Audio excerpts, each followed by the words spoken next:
why this draft is so critical for this franchise at this time. Well, for a team with a Super Bowl window that is perceived to be one of the top teams in the NFL, the Bills have a whole lot of areas to address, surprising number of areas that need fixing. And because the draft allows you to get players whose salaries then keep you under the salary cap, or at least help you manage the overall cap in a much better way, it's imperative for them to hit those players in this draft and find as many as 4 starters, but certainly no fewer than about 3. And I'm saying starters. I'm talking about guys who need to be on the field right away helping this football team, because, again, those lower rookie salaries are going to allow them to continue to manage with the higher priced players they have, like Josh Allen and Stephon Diggs and Von Miller. All right, so they picked 27th in the first round. And this probably isn't going out on a limb, but I mean, if I'm going to sit here and project with you or whatever, you know, Bean will tell you he'll stick to the board. He'll talk about value. Bean and other general managers, I mean, these are draft-related cliches. I think to an extent, though, they're true. I would expect Bean at 27, if all holds true to form, to go after the best available offensive or defensive lineman based on their board at that point. The soundest thing you can do when you're drafting at that spot, and you could argue other spots in the draft, is follow, first of all, your board. Stay true to it. Trust it. But a lineman pick on either side of the ball, number one, it does make great sense for this team to go in that direction because the need is great on either side. 2, they're usually the sounder picks. They're usually the picks that have the most long-lasting value. Now, that said, I don't think the Bills so far can really pound their chests and feel great about what's happened with the higher picks they've had on the defensive side, especially defensive linemen. And then you look at the offensive line, and some great questions linger there. That's been an area that Brandon Beane admittedly has not addressed as well as need be.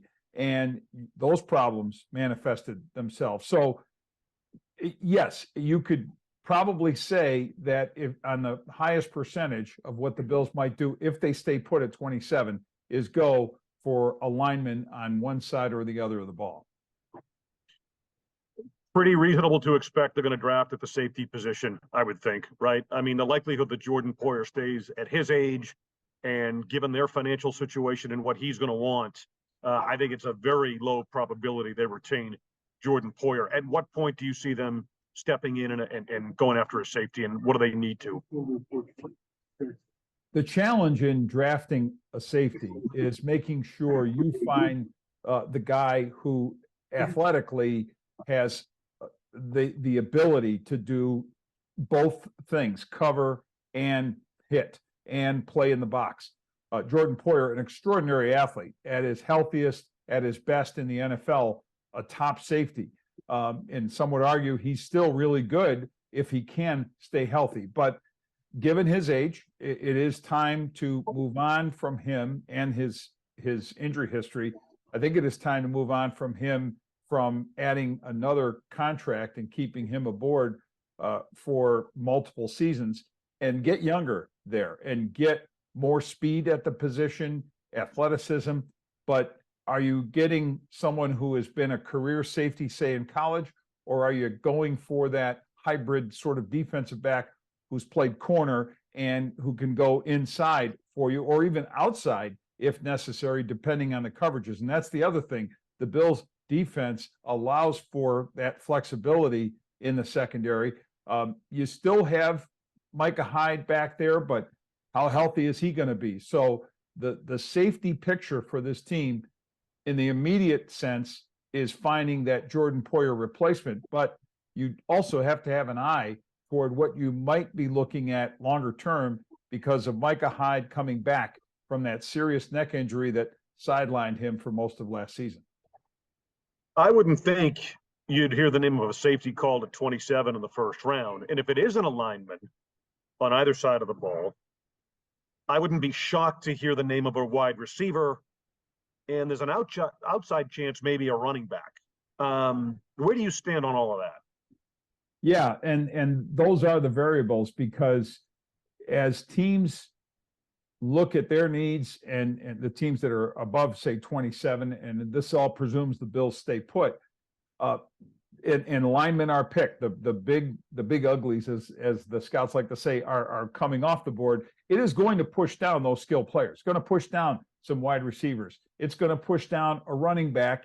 And so far, the one that people have seen as maybe the most potential to be a first rounder is Bijan Robinson from Texas. And I tell you what, if that guy is still on the board at 27, and people are looking at the Bills, knowing how much their running game needs help, how much better it needs to be, and it's not just going to be the James Cook show on the assumption that Devin Singletary doesn't return. Robinson's on the board. Do they go there? Do they go for him? You know, there will be clamoring galore among Bills faithful, especially on social media, the outcry to go for him. But I'm not so sure that's how the Bills will see it. I still think running backs can be had in various places below 27 and still be good. You can go into the undrafted market and find a solid rookie running back. It doesn't have to be a high draft pick. We know that. But wide receiver, different story there. And that's the other position that could get pushed down. I think the Bills would have a hard decision to make if they had similar grades on a wideout and, say, a lineman, an O lineman or a D lineman, just because the need is there for those line positions that we think might be a little greater needs and sounder to go that way. Hey, they've got to find the alternative to Stephon Diggs. And Gabe Davis has failed in that role, and I don't think they're necessarily saying, well, he'll pick it up in 2023.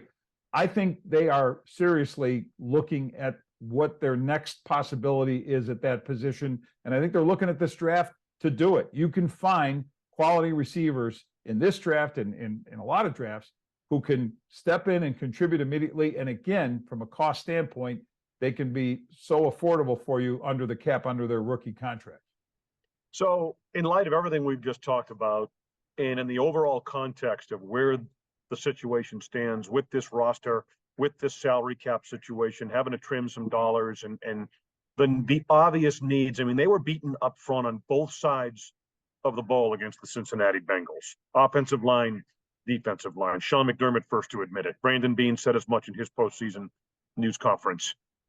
High in this draft, then, what's your sense of the likelihood that Brandon Beane would kind of roll the dice on a skilled position player? I don't know how likely it would be, but I think it's got to be on the table. I think it's got to be in play, like so many other possibilities are for this team.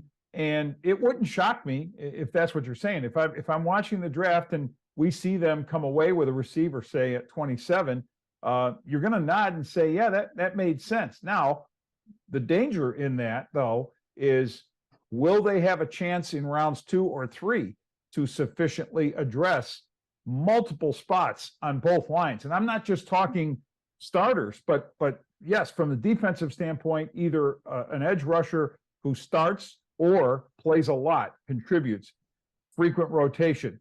Again, not knowing when is Von Miller back from that knee injury? Is he back from that knee injury? All those questions are going to contribute. And on top of that is, waiting for Greg Rousseau and Boogie Basham and others to really step their games up consistently. And that is still something they're counting on. So that could play into their thinking that, do they have to have the new guy added to the line when there are still people they're waiting on to show? The patience is waning a little bit, but it has to be there. The investment's too great in what's already there, right? Then beyond that is the offensive line. And there is where I can see potentially a new tackle, a new starting tackle being drafted to be replacing perhaps Spencer Brown.